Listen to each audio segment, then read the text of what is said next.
Então, boa noite. A gente vai trabalhar hoje um pouquinho com antibiótico terapia, tá? Então, os principais medicamentos antibióticos e as suas principais características, né? Como a indicação, qual classificação bacteriana eles atuam, suas principais reações adversas, tá? Que cada classe de medicamentos apresenta, cada classe de antibióticos apresenta. Antes de começar a antibiótico terapia, a gente tem que conhecer qual, qual é a classificação bacteriana. A gente sabe lá na parte de microbiologia que temos é, bactérias gram-negativas, gram-positivas, nós temos bactérias anaeróbias, nós temos bactérias que têm uma característica de fermentação, nós temos bactérias que são atípicas, né? São bactérias atípicas que não se toram. Então, a gente tem que conhecer esses tipos. E os dois tipos mais frequentes é a gram-positiva e a gram-negativa. Qual é a diferença de uma para outra? A gram-positiva, se a gente for ver a estrutura da gram-positiva, ela apresenta uma parede. Por cima da membrana celular da bactéria gram-positiva, essa aqui é a membrana celular, que é a membrana plasmática da bactéria, a gente apresenta uma parede espessa, grossa. Essa parede bacteriana, ela é chamada de parede bacteriana, ou também ela é composta por peptidoglicano. A composição de peptidoglicano na bactéria gram-positiva ela é muito maior do que na gram-negativa. Por isso a cor. A parede da gram-positiva, perdão, a gram-positiva, ela começa a se corar com a cor mais fosca, tá? Então, as bactérias gram-positivas têm a característica de ser de coloração roxa, que a gente visualiza ali na microscopia com a coloração roxa, diferentemente da gram-negativa. A gram-negativa, ela tem uma outra característica muito fundamental, que é a presença de uma parede. Ela tem a membrana celular, membrana plasmática normal de toda a célula. Ela apresenta a parede celular, a parede bacteriana formada por peptidoglicano, no qual essa parede ela é muito mais fina em relação à parede da gram-positiva. Então, você pega uma bactéria gram-negativa e uma gram-positiva, a parede peptidoglicano dela tem essa grande diferença. Só que há um porém. A parede bacteriana da gram-negativa, ela apresenta, além do peptidoglicano, uma membrana externa. Isso aqui é muito importante para a bactéria e muito ruim para os antibióticos, porque essa parede, essa membrana externa da gram-negativa, ela ajuda na prevenção, para prevenir com que os glóbulos brancos, né, as células da defesa do nosso sangue, não consigam derrubar, não consigam matar essas bactérias. Tá? É um mecanismo de resistência dessas bactérias. E as gram-negativas frente aos antibióticos precisam de certos medicamentos que são muito mais, que têm a capacidade de penetrar nessa membrana externa, tá? Por isso, as bactérias gram-negativas, elas têm essa resistência um pouco maior frente a certos medicamentos, ok? As gram-positivas, a gente conhece os principais, as principais bactérias que compõem, né? Os fósforos e os bacilos, né? Então, a presença dos fósforos, né, principalmente os mais frequentes, que são os estafilococos, que têm a característica de formar em forma de casquinhos, que a gente lembra lá de microbiologia, eles são gram-positivos, estafilococos, principalmente o áureo, tá? Que é uma bactéria muito agressiva e resistente a certos antibióticos e com a capacidade de criar resistência a certos antibióticos. Ok? Os streptococcus e também os enterococos. São três famílias dentro das bactérias gram-positivas que têm a característica de sucesso. Tipo umas bolinhas, tipo uvinhas. Mais exemplo, os Staphylococcus aureus, eles têm a característica de formar casco de uva. Os Strepto e Enterococcus têm a característica de formar experimental. São tóxicos que chamam de filamento. Os bacilos, nós temos as lincérias, Clostridium, Clostridioides, que são bacilos, ok? A próxima dela, ela traz o agente, o classe, né, de bactéria, traz os as bactérias e, consequentemente, o local onde elas habitam e que pode causar uma infecção, né? Caso elas comecem a se proliferar ou atacar o organismo, ok? Então, essa tabela é muito importante para quê? Para a gente saber qual antibiótico a gente deve utilizar segundo a localização da infecção. Porque se a gente tem uma infecção pulmonar, qual o tipo de micro-organismo mais frequente que ataca o pulmão e pode causar uma pneumonia, tá?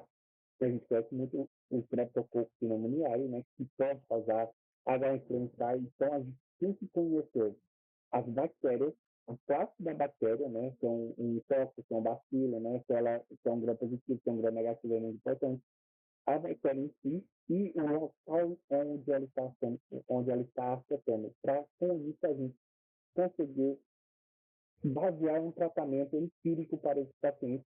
E caso a gente tenha o exame laboratorial, né, a cultura com esse diagrama, a gente já tem, em vez de ter um tratamento empírico, a gente já começa com um tratamento terapêutico direcionado para o tipo de micro-organismo que está causando aquela patologia. Beleza. As gram-negativas, a gente tem também POC, tá? Nós temos a presença de POC, nós temos a presença de bacilos, de espiroquetas, tá? Então, principalmente os bacilos que causam gastroenterites, né? A salmonella, shigella, E. coli, tá? A Klebsiella, são micro-organismos que têm um papel muito sobre a nível intestinal, né? As gastroenterites. Neisseria, que são tóxicos, tá? Então a Neisseria meningite, Neisseria gonorreia, que são tóxicos, a característica morfológica dela é forma de corpo e causa meningite, Neisseria meningite, gonorreia causa a gonorreia, né? Então, uretrite. Então, infecções das vias urinárias, tá? Então, o Neisseria gonorreia pode estar presente. E pseudomonas, que são uma classe de bactérias principalmente a originosa, que são aquelas bactérias que são muito resistentes a vários antibióticos. E são poucos antibióticos que têm uma atividade frente à pseudomonas. Ok? E já na aeróbica, tá bom? Que causa muito, estão muito envolvidos na causa de infecções intraabdominais. Ok? Então, por aí, a gente já tem que direcionar o nosso olhar para a parte dos antibióticos. Se é gram positivo, a gente tem certos antibióticos aqui frente a gram positivo. Gram negativo, essa bactéria, a gente percebeu a infecção a nível pulmonar ou a nível da pele, que é muito mais frequente, os estafilococcus aureus, a gente mistura, opa, é um gram positivo, ele é um tóxico. E em gram positivo, a gente vai utilizar a classe dos gram positivos ou uns medicamentos que têm um pouco mais de espectro, né? Então, atua como gram positivo ou até mesmo frente aos gram negativos. Por exemplo, aqui, nós temos os gram positivos e os antibióticos que atuam frente aos gram positivos, tá? Então, glicopéptidos, lipopéptidos, lipoglicopéptidos, oxazolidinonas, nincosamidas, são os que atuam frente somente aos gram positivos. E os gram-negativos, tá? Então, as bactérias gram-negativas, nós temos alguns antibióticos que atuam diretamente sobre elas, somente sobre elas. Então, aminoglicósidos, polimicinas, do sistema urinário, né, as infecções do sistema urinário, como a nitrofurantoína ou a fosfomicina, a gente são dois antibióticos que atuam frente a infecções do trato urinário. E nós temos os medicamentos que estão no meio. Por que eles estão no meio? Porque eles atuam tanto a nível das gram-negativas, a quanto a nível dos gram-positivos. Ok? Então, os beta-lactâmicos, que são dos medicamentos mais seguros, um dos medicamentos mais utilizados, um dos medicamentos que causam menos reações adversas e uma das maiores classes que temos são os beta-lactâmicos. Fluoroquinolonas, tetraciclinas, macrolídeos, açúcar e alguns antibióticos que têm frente a bactérias atípicas, tá? Fluoroquinolonas, tetraciclinas e os macrolídeos, que são bactérias que muitas vezes não apresentam certos componentes de uma bactéria normal, ok? Ou que não apresenta coloração de grãos, beleza? Qual que é o local de ação dos antibióticos? A gente tem que conhecer classe de antibióticos. Mas, entre essas classes, a gente tem que saber, exemplo, a classe dos beta-lactâmicos, da cefalexorina. Beleza, a nosso medicamento é a cefalexorina. Mas onde é que é a cefalexorina? Então, a gente tem esse conhecimento de local de ação dos antibióticos. Nós temos antibióticos que apenas síntese da parede celular. Então, ali é o nível do péptido glicêmico. Então, nós temos os beta-lactâmicos, né? Nós temos as penicilinas, cefalexorinas, carbapenêmicos e os monobactâmicos, que é o que a gente vai abordar hoje. E os glicopéptidos, que não são beta-lactâmicos, não tem um anel beta-lactâmico na composição, mas eles atuam no nível da parede celular. Medicamentos que atuam a nível da síntese do DNA bacteriano, principalmente a quinolona, que a gente vai ver, né, ciprofloxacina, esses medicamentos mais à frente. À frente da inibição da síntese proteica, então não deixa com que as bactérias produzem proteínas, tá? Atuando a nível de desfibrilidade. Por exemplo, o ribossoma, ele é composto com afinidade 30F e uma afinidade 50F da bactéria. Eles atuam, esse medicamento, frente a cada subunidade. Por exemplo, nós temos medicamentos como as tetracitrinas ou os aminoglicosídeos, que atuam sobre a nível da 30F, que é essa maior. Ou a nível da 50F, que são os macrolídeos, as glicosamidas, clorafenicol, estreptograminas, são medicamentos que atuam frente às proteínas que formam o ribossoma, a ribossoma, que tem a função de produzir proteínas. Ok? E temos também antibióticos que atuam a nível da síntese do RNA transportador. Então, a oxazoliginina. O que a gente também vai abordar durante a aula? Nós também temos classe de bactérias que atuam frente à formação do ácido fólico, né, a formação das purinas também. Então, a trimetopina ou a sulfonamida, tá, que atua dentro de um processo para a produção do ácido fólico nas bactérias. E não só a nível das bactérias, mas também a nível das células humanas, tá, das células humanas que compõem o organismo, né, no nosso organismo. Então, tem várias contraindicações que a gente vai ver durante as aulas. E a nível da membrana citoplasmática. Então, nós temos a parede de glicose e também temos a membrana plasmática, né, citoplasmática, que fica embaixo. A polimicina B, né, são antibióticos que atuam diretamente na membrana plasmática. Ok? A partir daí, a gente vai conhecer o mecanismo de ação de dessas classes de antibióticos. E tem antibióticos que ele vai matar bactérias. Esses antibióticos são chamados de bactericidas, porque eles matam a bactéria. E nós também temos antibióticos que diminuem a atividade, né, bacteriana, eles diminuem o metabolismo dessa célula bacteriana. São chamados de medicamentos bacteriostáticos, tá? Então, segundo o mecanismo de ação, ele trata bacteriostático, que suprime a atividade bacteriana, derruba a bactéria, né? Tipo, deixa ela mais fraca. E nós temos os bactericidas que eliminam essa bactéria do corpo. Então, elas matam a bactéria. Ok? E vamos começar pelos inibidores da síntese da parede celular, tá? Então, são os medicamentos beta-lactâmicos que a gente falou. Hoje eu vou trabalhar com as penicilinas, as cefalexorinas, carbapenêmicos e os monobactâmicos, tá? Vamos lá. Então, eles são considerados bactericidas. Então, os beta-lactâmicos, os glicopéptidos, essas penicilina e a bactericina que eu vou abordar na próxima aula, eles são medicamentos bactericidas, eles matam as bactérias. Vamos começar com os beta-lactâmicos. A principal, o primeiro beta-lactâmico criado foram as penicilinas, ok? As penicilinas, a gente tem as penicilinas naturais e as penicilinas sintéticas. Essas penicilinas naturais, que é a penicilina G e a penicilina V, a penicilina G ela é muito pouco utilizada, quase não utilizada, porque ela é de forma de oral e essa penicilina tem baixa absorção a nível intestinal. Então, é muito baixa absorção que elas apresentam. Então, isso, elas são pouco utilizadas e deixaram de ser muito porque surgiu outras opções. As penicilinas G, principalmente a benzatina, que são as mais utilizadas, utilizada principalmente para o tratamento desse microorganismo que causa sífilis, troponema pálido, ou até mesmo bactérias como os estreptococcus, né, que causa faringoamigdalite, elas são muito utilizadas atualmente. Qual é o espectro microbiano dessas penicilinas? Das penicilinas naturais? Gram positivo, gram negativo, alguns anaeróbios, tá? E principalmente a treponema pálido. Tá? A treponema pálido causa sífilis, tá? Então são medicamentos de primeira escolha para o tratamento de sífilis.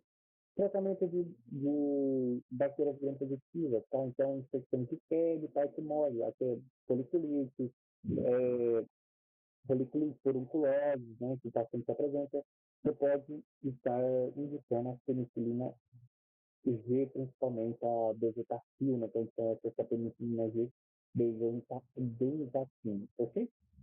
Agora, uma coisa muito importante, Estafilococcus causa mais frequente de foliculites, furúnculos, né, a furunculose também, são estafilococcus aureus. Só que, atualmente, os estafilococcus aureus, eles não são mais atingidos pela penicilina, porque eles já adquiriram um mecanismo de resistência contra as penicilinas naturais, ok? A partir daí, a gente, nós, o pessoal pesquisou e descobriu medicamentos que conseguem inibir certas enzimas que produzem a resistência por causa da penicilina.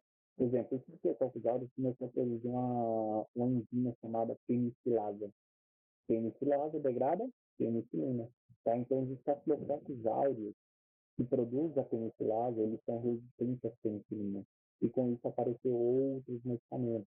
A oxaciclina, tá bom? Que é o principal medicamento que ele tem prestações frente a bactérias da Staphylococcus aureus, produtores de penicilase, ok? Então, as penicilinas G são essas características, tá? E o treponema pálido, a atuação da penicilina frente à sífilis, frente ao treponema pálido, desde quando foi criada, ela é muito eficaz.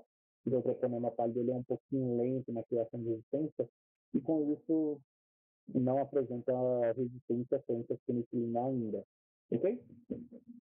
Aqui eu coloquei as imagens da bezetacil, a penicilina G benzatina, e a penicilina V que foi deixada de ser utilizada no Brasil.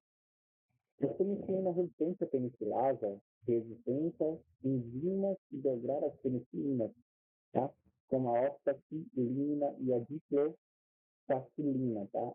Esses medicamentos, eles são para os estafilococcus que são resistentes à penicilase. Então, eles atuam sempre as gram-positivos, principalmente, não mais as gram-negativos de anaeróbios, coisa que as penicilinas naturais atuavam, só que aqui o foco maior é frente aos áureos produtores de penicilase, ok? O foco aqui é esse, diferente da penicilina, ok? Então, aquela infecção bacteriana causada pelo Staphylococcus aureus, onde está tendo a apresentação de resistência frente às penicilinas, oxaciclina.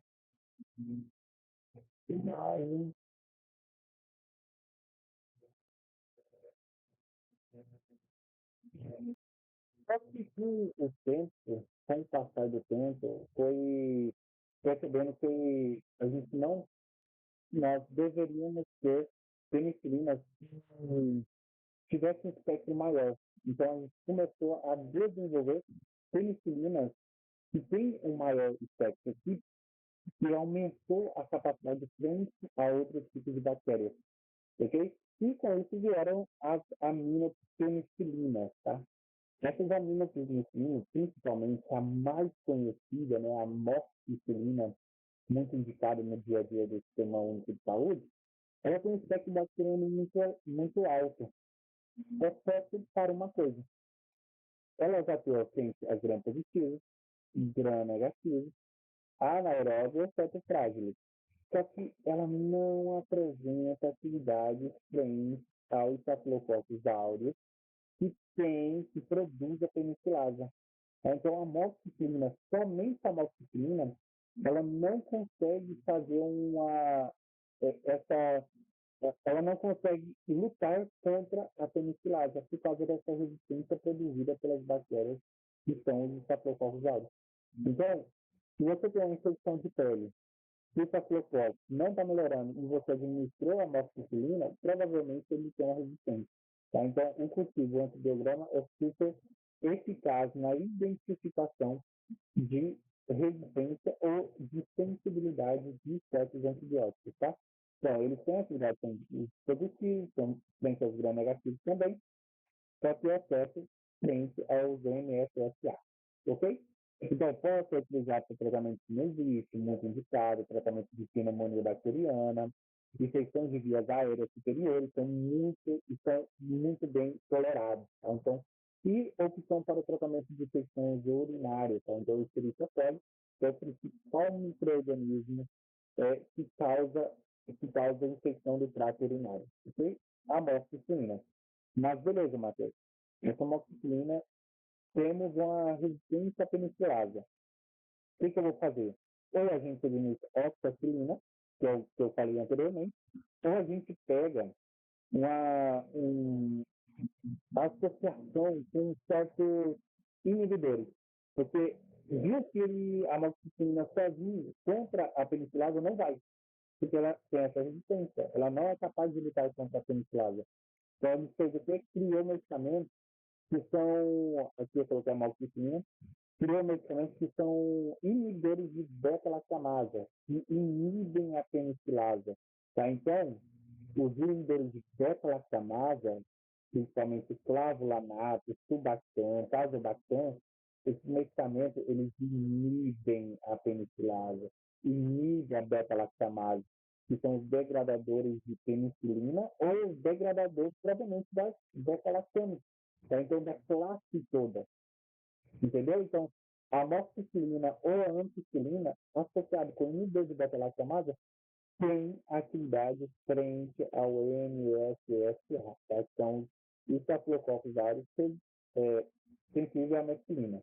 Ok? Então, gram positivo, gram negativo, anaeróbio, mesma coisa do anterior.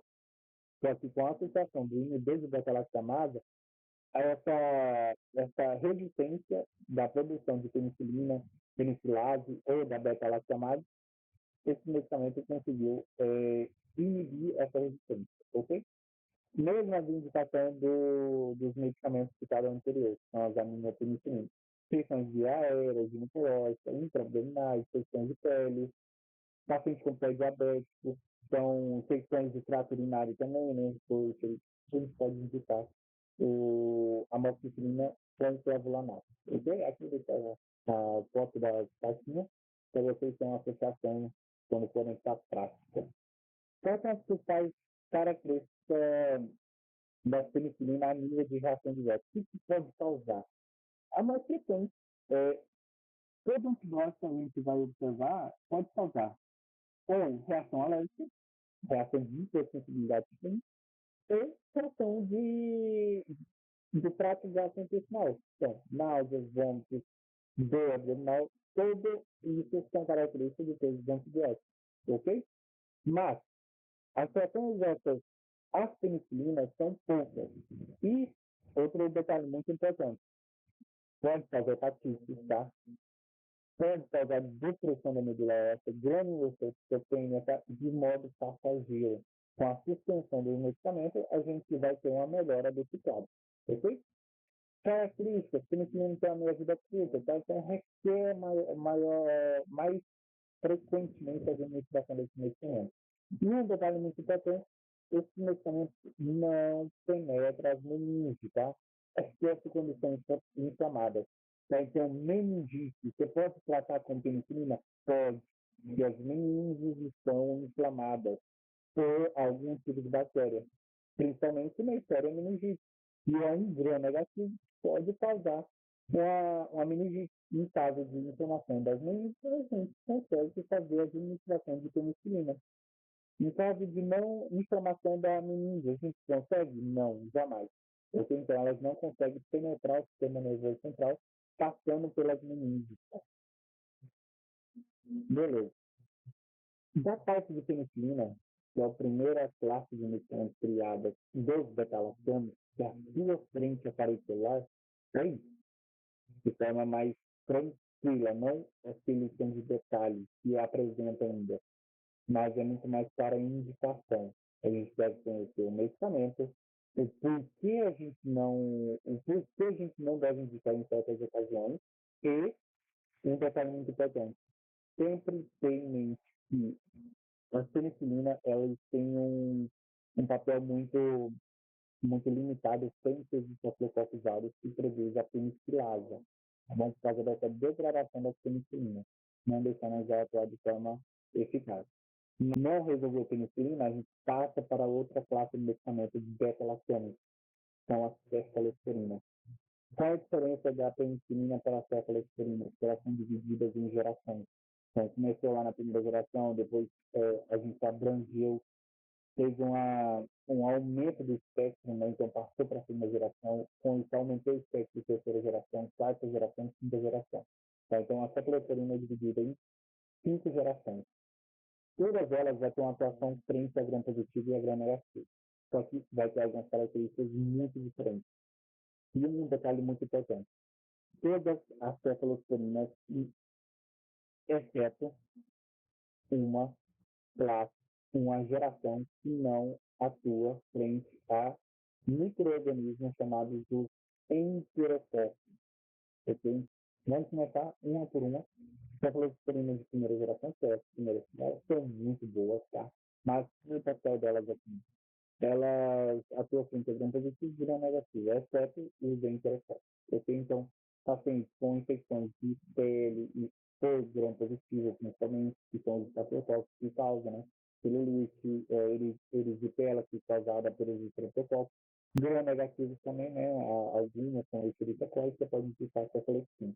Há um detalhe, que está bem nessa parte dos gram positivos.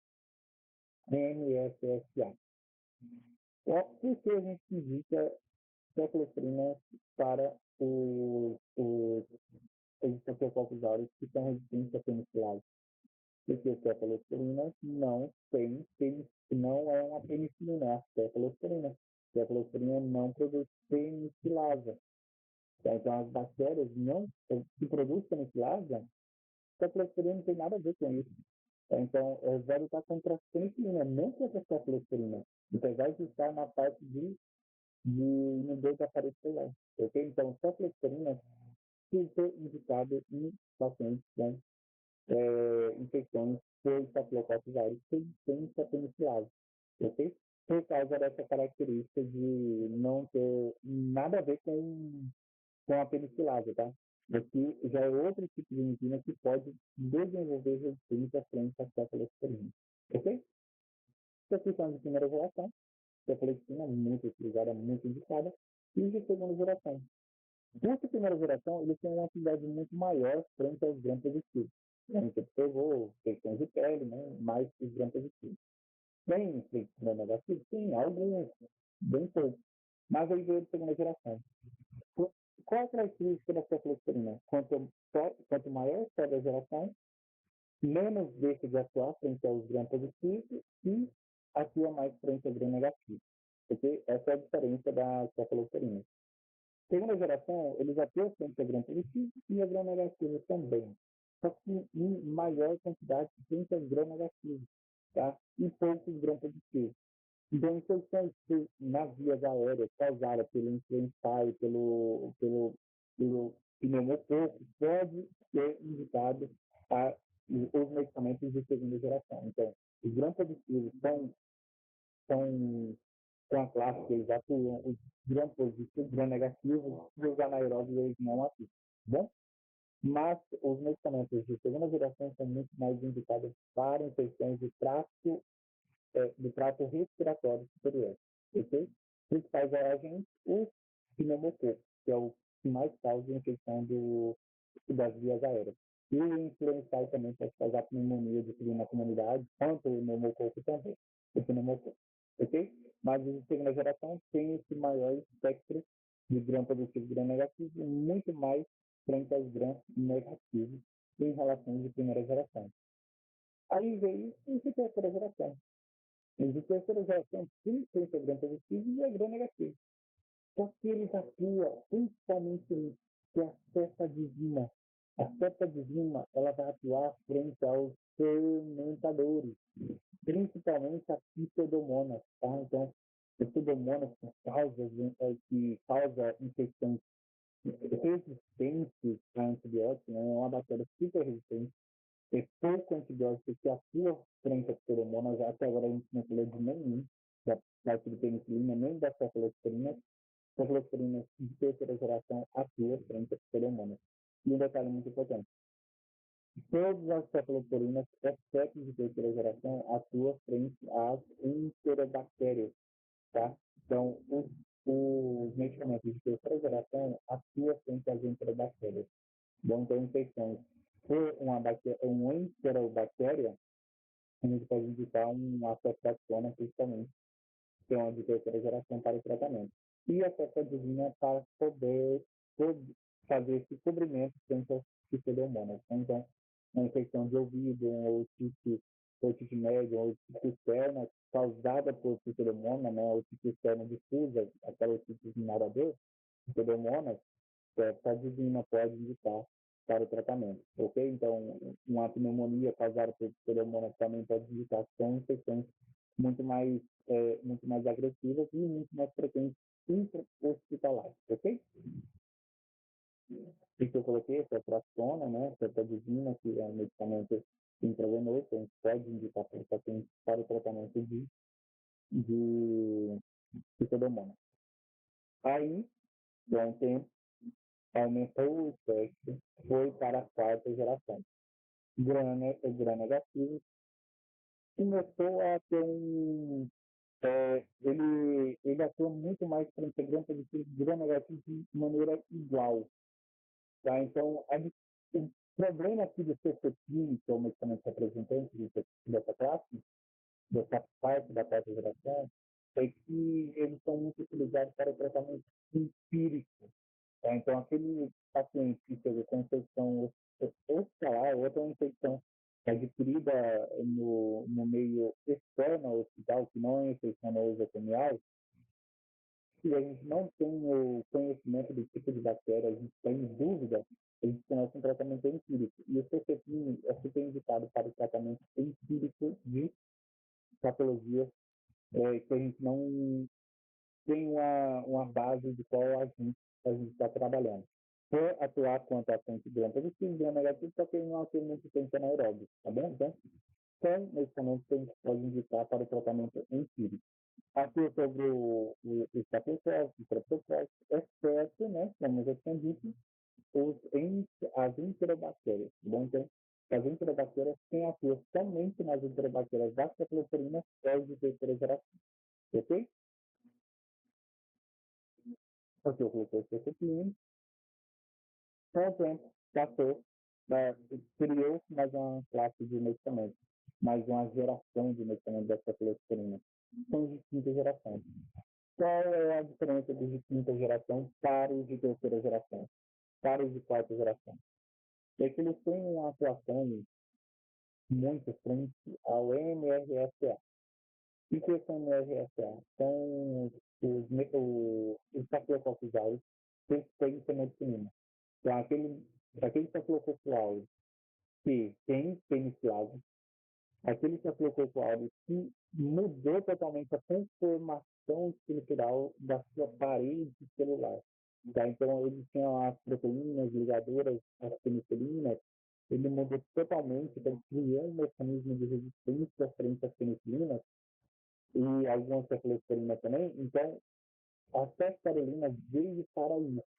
Tá? É um conhecimento da penicilina, a gente já falou, né, penicilina ou cefalosporina, que atua frente ao MRSA. Então, os estafilococos têm penicilina. Ok? Então, gram positivo, gram negativo, exceto a neurose. E exceto as enterobactérias. Aqui, eles são ativos contra o MRSA.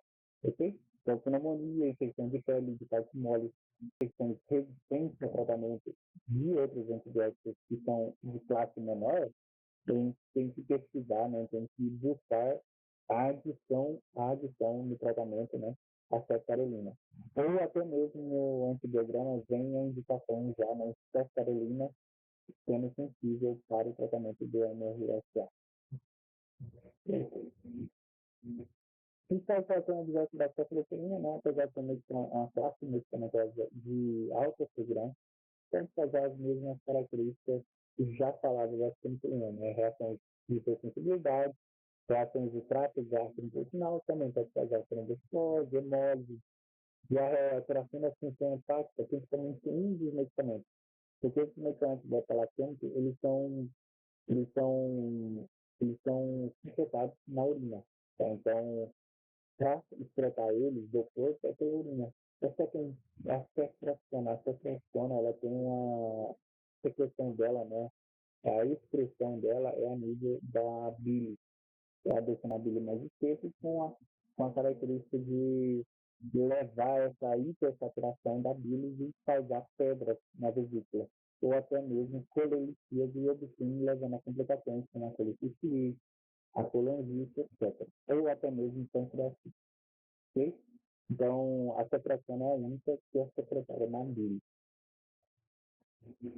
A gente falou dos beta-lactâmicos, penicilina e ceftriaxona. Outros beta-lactâmicos são os sinêmicos e os monobactâmicos.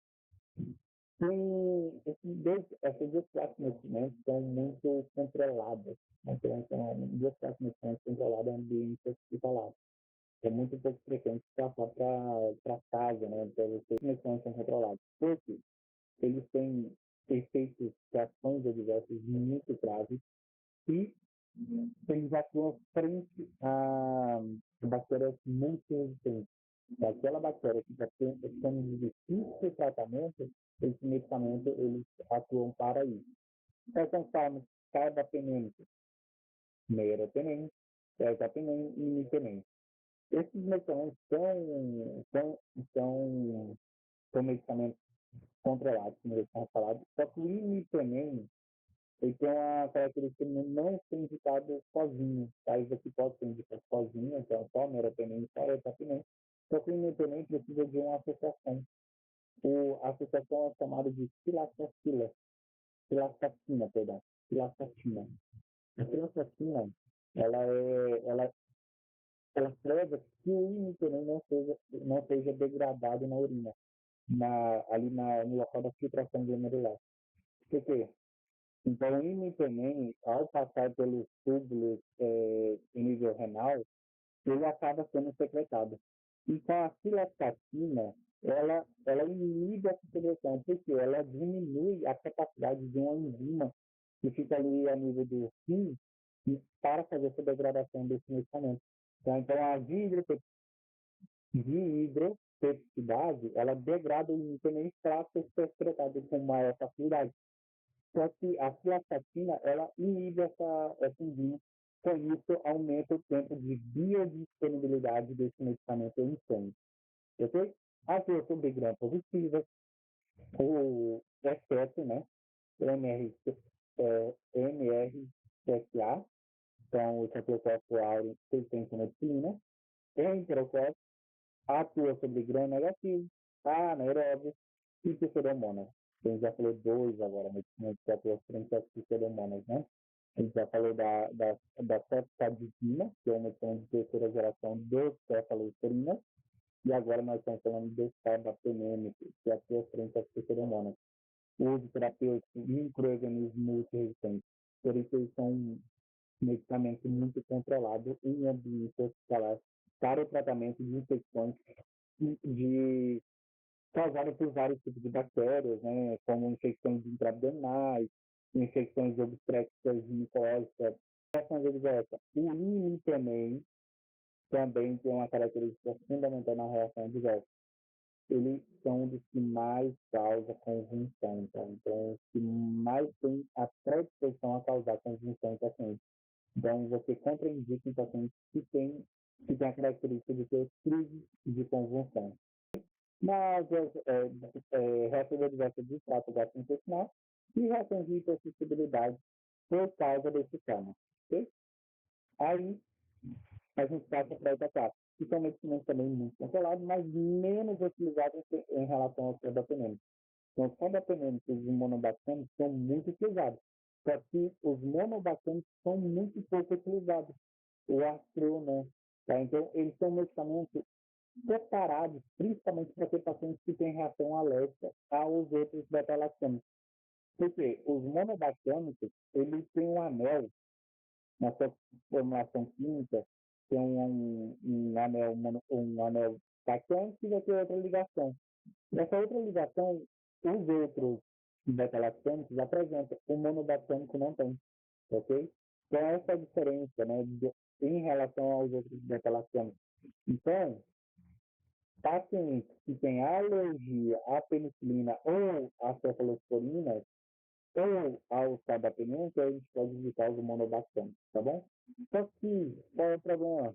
Gram negativo e pseudomonas utilizativa, tá? Então, a gente já falou de três, que atua contra pseudomonas, né? Que a gente, vou voltar, que é divina, cefalosporina de terceira geração. Paciente sem resistência, a gente pode indicar carbapenem. Paciente sem resistência, monobactâmico, tá? Então, porém, paciente com alergia à cefalosporina, nós passamos carbapenem, mas os carbapenêmicos também têm a mesma característica da cefalosporina a nível estrutural da químico, né? Então, a gente vai passar para os monobactâmicos que são indicados para pacientes que têm alergia, tá bom? Infecção grave, pneumonia, meningite, a mesma característica do carbapenêmico, só que aqui a gente não tem uma atuação frente aos gram positivos, ok? A gente falou de todos os beta-lactâmicos, todos. Então, penicilina, cefalosporina, monobactâmicos e carbapenêmicos. Agora vamos entrar nos inibidores de parede celular, que não é beta-lactâmico, que é os glicopéptidos e os glicopéptidos. Os glicopéptidos, que são medicamento utilizado, o mais utilizado é a vancomicina, tá? E qual é o papel dele? A vancomicina, ele só atua frente a gram positivo. Só frente a gram positivo, que são resistentes aos beta-lactâmicos. Então, o paciente apresenta resistência aos beta-lactâmicos, o segundo medicamento, a segunda classe de medicamento que a gente pode passar para esse paciente, a vancomicina. Qual é o problema da vancomicina e qual é a função melhor da vancomicina? A vancomicina, ela penetra o sistema nervoso central, tá? Em relação à tecoplamina, que não penetra. Tratamento de infecções de trato gastrointestinal, principalmente por crise difíceis. Os outros medicamentos, eles causam a colite pseudomembranosa. A vancomicina é utilizada para o tratamento da colite pseudomembranosa, e foi causada pela coccidiosis difícil. Outra coisa muito importante, a vancomicina é um medicamento super nefrotóxico. A gente vai falar dos aminoglicósidos na próxima aula. Eles são ototóxicos, nefrotóxicos, tá? É uma coisa muito importante, a síndrome do homem vermelho. O que é essa síndrome do homem vermelho? A vancomicina, ela atua ligando a uma mastócito. A gente viu lá na aula de antihistamínico que os mastócitos têm um papel muito importante na liberação da histamina. Só que, então, essa alergia aos glicopéptidos, à vancomicina, jamais. Aqui, ela atua liberando a histamina, só que não eleva as imunoglobulinas. Então, não é uma reação alérgica.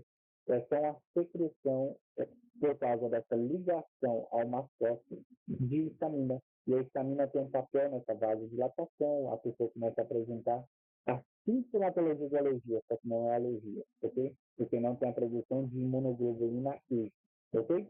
Então, como melhorar, como evitar essa síndrome do homem vermelho? Na hora de fazer a administração endovenosa da vancomicina, fazer de forma lenta, tá? Então, isso é muito frequente naquele paciente aceleradinho que quer tomar o soro para ir embora logo, ele vai lá e abre o soro totalmente, então com isso corre mais vancomicina no sangue desse paciente. Então, posteriormente, consequentemente, a gente tem essa síndrome do homem vermelho, tá bom? Mas fazer de forma lenta e de forma adequada, tá? Correta a administração da vancomicina.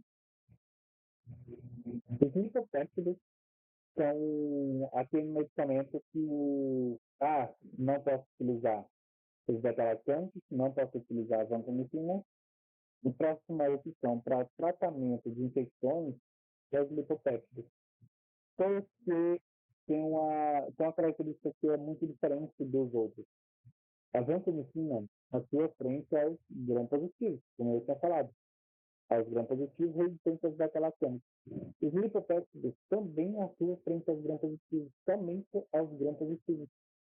Só que os lipopéptidos, que é a daptomicina, né, que é o medicamento representante, isso não indica para o tratamento de infecção pulmonar. Tá bom? Então, aquele paciente que está com a pneumonia causada por Staphylococcus aureus, cara, não indica. Não indica, gente, não indica. Por quê? A nível do pulmão, a gente tem um surfactante pulmonar. E esse surfactante pulmonar inibe a daptomicina. Tá bom? Então, esse medicamento não vai ter efeito nenhum frente à infecção pulmonar causada por uma gram-positiva. Ah, mas é gram-positiva. Por que eu não posso indicar para um tratamento de infecção pulmonar? Por causa do surfactante pulmonar inativar esse medicamento, ok? Agora, uma foliculite causada por Staphylococcus aureus, uma endocardite causada por Staphylococcus aureus, a gente pode indicar, tá bom? Porque não tem nada a ver com surfactante pulmonar. Ela também pode causar pneumonia eosinofílica, tá bom? Então, além de você indicar para um tratamento de pneumonia que não vai ser de forma eficaz o tratamento, ele ainda causa reação diversa, que é a pneumonia eosinofílica. E ela é miotóxica, tá? Então, durante o tratamento da daptomicina, avaliar a creatinokinase, tá bom? Por causa dessa reação miotóxica, ok? Esses aqui são os medicamentos inibidores da parede celular bacteriana, ok? Na próxima aula a gente vai dar continuidade a partir dos medicamentos que inibem a síntese proteica, tá bom? Das bactérias, ok? Muito obrigado. Tchau, tchau.